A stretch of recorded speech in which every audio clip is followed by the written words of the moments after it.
On Saturday, February 28th, the United States and Israel launched the most devastating joint military operation in decades against the Islamic Republic of Iran. In the opening hours of the attack, U.S. B-2 stealth bombers and Israeli Air Force fighter jets dropped over 2,000 bombs across hundreds of Iranian military and regime targets. They hit Revolutionary Guard command centers, air defense systems, missile launch sites, military airfields, naval installations. The entire governing infrastructure of the Iranian regime was essentially wiped out in a matter of just 24 hours. And that elimination, of course, centered on Supreme Leader Ayatollah Ali Khamenei, the man who has ruled Iran with an iron fist since 1989.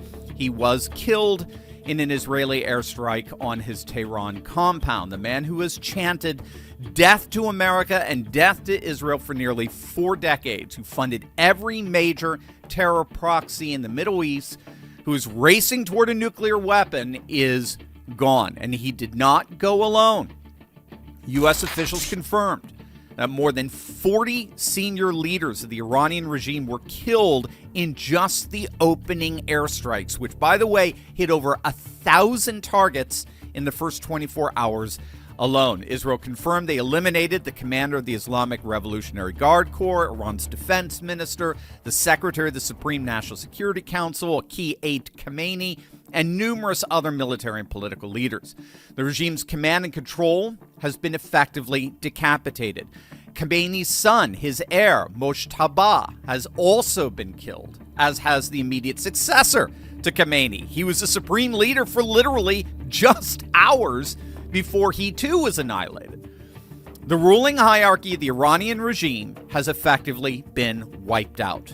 And now they've got a full-blown succession crisis with competing factions scrambling for power. So now they're fighting themselves every bit as much as the United States and Israel. And as it turns out, Saudi Arabia. We're now getting word that the Kingdom of Saudi Arabia is preparing to join the fight and bring down the regime once and for all. It's been widely reported that while Saudi Arabia publicly called on the United States to avoid a military confrontation with Iran, behind the scenes these last several weeks, privately, Crown Prince Mohammed bin Salman was all for this. He's been one of the biggest cheerleaders in the region for this regime change operation.